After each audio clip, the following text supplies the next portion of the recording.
ایک ایک لمحہ، ایک ایک سیکنڈ اللہ کی یاد میں ہمیں گزارنا چاہیے، اللہ کے نام کر دینا چاہیے۔ اللہ تبارک فرماتا ہے اے بندے تو مجھ سے مانگ میں تجھے عطا کروں گا۔ اس پاک مہینے میں آپ اللہ سے جو بھی مانگیں گے اللہ پاک آپ کو ضرور عطا کرے گا۔ اس وظیفے کی اتنی زیادہ فضیلت ہے کہ اگر ہم عام دنوں میں ان کلمات کا ورد کریں تو ہمیں 1 گنا ثواب ملے گا۔ اگر ہم انہی وظائف کو، انہی کلمات کو رمضان المبارک میں پڑھیں گے تو ہمیں 70 گنا زیادہ ثواب ملے گا،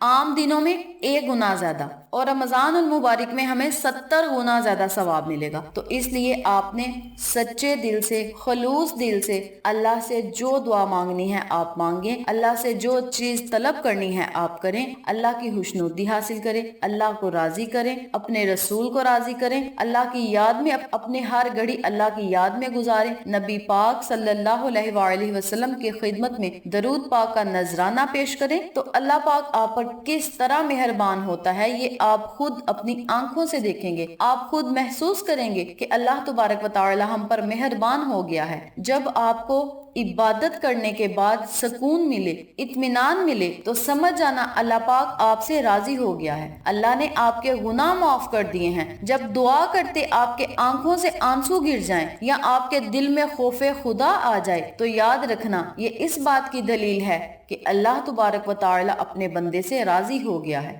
اپنے بندے سے خوش ہو گیا ہے، اپنے بندے کو معاف کر دیا ہے۔ اور آپ سب سے گزارش ہے کہ نمازیں ادا کریں، روزے رکھیں، اللہ کی عبادت کریں، اللہ سے سچے دل سے توبہ کریں، کیونکہ اللہ تبارک و تعالی کو جوانی کی عبادت اور جوانی کی توبہ بہت پسند ہے۔ اللہ کو جوان کا صدقہ خیرات کرنا بہت پسند ہے، دولت مند کی عاجزی بہت پسند ہے، غریبوں کی سخاوت پسند ہے، گناہ گاروں کی عبادت پسند ہے۔ اس کے علاوہ بیمار اور لاچار جو انسان ہیں ان کا شکر اللہ کو بہت پسند ہے، جو بیماری کی حالت میں بھی اللہ کا شکر ادا کرتے ہیں، اللہ سے شکوہ نہیں کرتے کہ مولا تو نے ہمیں کس بیماری میں مبتلا کر دیا ہے، ایسی بیماری میں مبتلا کر دیا ہے جس کا کوئی علاج ہی نہیں، وہ اس طرح کا اللہ سے کوئی گلہ نہیں کرتے، کوئی شکوہ نہیں کرتے، بلکہ اللہ کا شکر ادا کرتے ہیں کہ مولا تو نے ہمیں جس حال میں بھی رکھا ہم خوش ہیں، ہم راضی ہیں۔ تو اللہ تبارک و تعالیٰ کا جب شکر ہم ادا کریں گے تو اللہ پاک ہمارے شکر ادا کرنے پر ہمیں اور زیادہ عطا کرے گا۔ اللہ کی نعمتوں کا ہمیں شکر ادا کرنا چاہیے، اللہ کی رحمتوں کا ہمیں شکر ادا کرنا چاہیے، اور اللہ کے آگے رو رو کر گڑ گڑا کر دعائیں مانگنی چاہیے۔ انشاءاللہ ہمارا یہ ایمان ہے، ہمارا یہ یقین ہے کہ اللہ پاک ہمیں بخش دے گا، ہم رزق مانگیں گے تو رزق دے گا، اللہ سے ہم توبہ کریں گے تو اللہ ہمیں معاف کرے گا، ہم اللہ سے بیمار کے لیے شفا مانگیں گے تو اللہ ہمیں شفا دے گا، اس بیمار کو شفا دے گا۔ تو آپ سب سے گزارش ہے کہ اللہ سے سچے دل سے مانگے، رو کے مانگے، جو مانگنا ہے اللہ پاک آپ کو ضرور عطا کرے گا۔ ایک بار حضرت موسیٰ علیہ السلام نے اللہ تبارک و تعالی سے پوچھا کہ یا اللہ جتنا میں آپ کے قریب ہوں، آپ سے باتیں کر سکتا ہوں، اتنا کوئی اور قریب ہے؟ اللہ فرماتا ہے اے موسیٰ جب میرا بندہ روزہ رکھے، پیاسی زبان، سوکھی ہوئی آنکھیں اور بھوکے ہوئے پیٹ سے جب وہ افطار کرتا ہے تو تب مجھ سے جو بھی مانگتا ہے میں اسے عطا کرتا ہوں،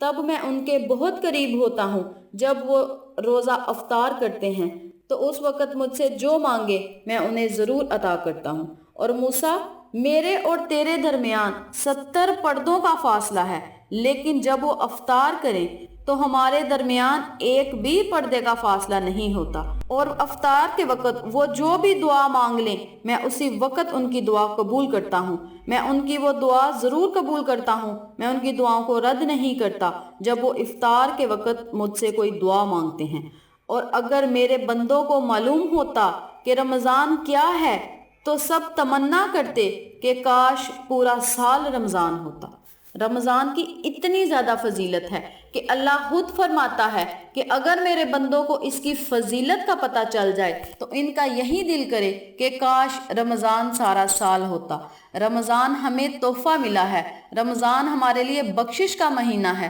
رمضان ہمارے لیے اللہ تبارک و تعالی نے جہنم سے آزادی کا پروانہ بھیجا ہے۔ رمضان میں ہمیں اللہ کی عبادت کرنی چاہیے، جہنم کی آگ سے چھٹکارا پانے کے لیے اللہ سے دعا کرنی چاہیے، اپنی آخرت کو بہتر بنانا چاہیے۔ سارا سال جو ہم گناہ کرتے ہیں، اس مہینے کو اللہ تبارک و تعالی نے ہمارے اوپر اس لیے فگن کیا کہ اس مہینے میں ہم اللہ کی عبادت کریں، توبہ کریں، توبہ استغفار کریں، اللہ کو یاد کریں، اللہ کی خوب حمد و ثنا کریں تو اللہ ہمیں بخش دے۔ تو آپ نے اس وظیفے کو لازم کرنا ہے جو میں آپ کو بتا رہی ہوں۔ رمضان کا پہلا عشرہ ہی رحمت کا ہے تو یہ وظیفہ بھی رحمت کے لیے ہے۔ آپ اس وظیفے کو کر کے تو دیکھیں، اللہ پاک آپ پر کس طرح مہربان ہوتا ہے، یہ آپ خود اپنی آنکھوں سے دیکھیں گے انشاءاللہ۔ تو یہ تھی اس وظیفے کی فضیلت و برکات و فوائد جو میں نے آپ کے ساتھ شیئر کیے ہیں۔ امید کرتی ہوں آپ کو میری ان تمام باتوں اور وظائف کی اچھی طرح سمجھ آ چکی ہوگی۔ اگر آپ کو میری کسی بات کی سمجھ نہ آئے تو آپ کومنٹ باکس میں پوچھ سکتے ہیں، ہم آپ کی رہنمائی ضرور کریں گے۔